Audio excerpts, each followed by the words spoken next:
नमस्कार दोस्तों, वंदे मातरम, जय हिंद। हमारे चैनल में आपका स्वागत है। मैं आचार्य संजीव आज आपके बीच में लेकर आ रहा हूँ हम खाना क्यों खाते हैं इस विषय के ऊपर। आप सभी जानते हैं कि जब से मनुष्य जन्म लेता है तब से शरीर को शक्ति की आवश्यकता होती है। शक्ति के जो मुख्य स्रोत हैं वो है नींद और भोजन। नींद तो बहुत ही ज़रूरी है, सबको लेनी चाहिए। एक दो दिन भी यदि नींद कम हो जाती है तो शरीर तुरंत उसको पूरा करने के लिए मजबूर होता है। इसके बाद हम जो भोजन करते हैं वो दो कारणों से करते हैं। एक शरीर में शक्ति के लिए, दूसरा जीभ के स्वाद के लिए।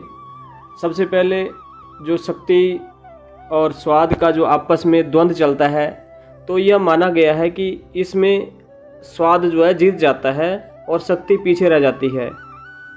कई पदार्थ तो हम इसलिए खा लेते हैं कि वह हमें स्वाद लगते हैं, चाहे उसमें शक्ति हो, कोई हमारे को आवश्यक तत्व हो ना हो, और वह तत्व अंत में हमें बहुत ज़्यादा नुकसान भी करते हैं। कुछ लोग कहते हैं कि हम लोग जीने के लिए खाते हैं, परंतु यदि उसका सही भाव लगाया जाए तो माना जाएगा कि वह खाने के लिए जीते हैं।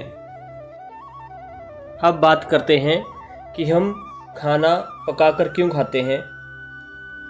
अक्सर आपने लोगों को कहते हुए सुना होगा कि खाने की वस्तुओं में कई प्रकार के कीड़े होते हैं, अतः हमें खाना पकाकर खाना चाहिए।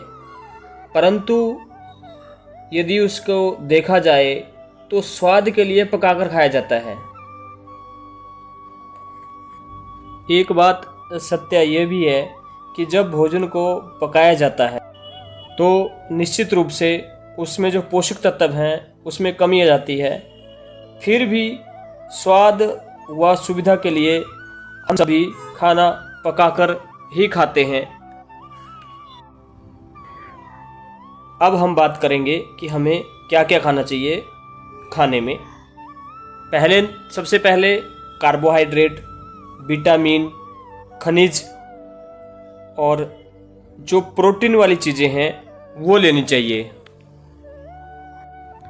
कार्बोहाइड्रेट में हमारे जितने भी अनाज आते हैं, चाहे वो मक्का हो, बाजरा हो, ज्वार हो, चावल हो या फिर गेहूं हो, इसकी जो मात्रा है 50 से 60% इसकी मात्रा होनी चाहिए।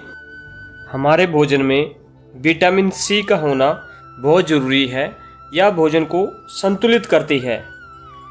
और खनिज में जैसे साग, सब्जी या फल, और प्रोटीन में हमारे मूंगफली हो सकती है, नारियल हो सकता है, तिल का तेल हो सकता है, सरसों का तेल हो सकता है, या फिर दूध या दूध से बनी हुई चीज़ें